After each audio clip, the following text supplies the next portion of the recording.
BNP সবসময় ধ্বংসস্তূপ থেকে উঠে আসা দল। এ দলকে তুড়ি মেরে সহজে উড়িয়ে দেয়া যাবে না।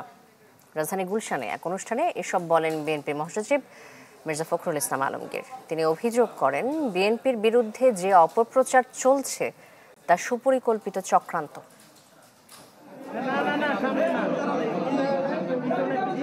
2007 সালে সেনা সমর্থিত তত্ত্বাবধায়ক সরকারের আমলে গ্রেফতার হন বিএনপির তৎকালীন senior vice chairman Tarique Rahman. পরের বছর জামিনে মুক্তি পেয়ে চিকিৎসার জন্য লন্ডনে পাড়ি জমান দলটির এই শীর্ষ নেতা। রাজধানীর হোটেল লেকশোরে Tarique Rahman the hope of Bangladesh শীর্ষক বইয়ের মোড়ক উন্মোচন অনুষ্ঠানে তুলে ধরা হয় আগামীর বাংলাদেশে তারেক রহমানের প্রাসঙ্গিকতার নানা দিক। আজকে আমাদের যে পরিচয়, যে আকাঙ্ক্ষা, আমরা স্বাধীন, সার্বভৌম এবং গণতান্ত্রিক বাংলাদেশে থাকতে চাই, এর প্রত্যেকটার সাথে জড়িয়ে রয়েছে বিএনপি, এর প্রত্যেকটার সাথে জড়িয়ে রয়েছে শহীদ প্রেসিডেন্ট জিয়াউর রহমান, দেশনেত্রী বেগম খালেদা জিয়া এবং জনাব তারেক রহমান।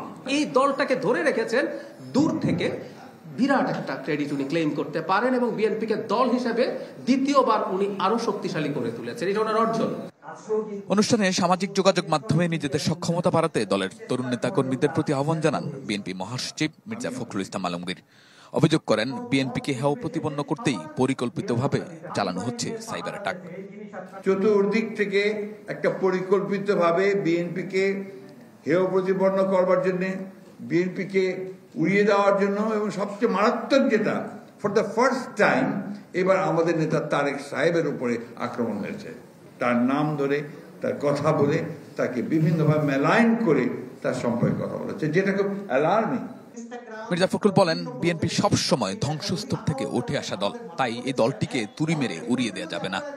আমি এটা জোর দিয়ে বলতে চাই, বিএনপিকে এত সহজে তুড়ি মেরে উড়িয়ে দেওয়া যাবে না।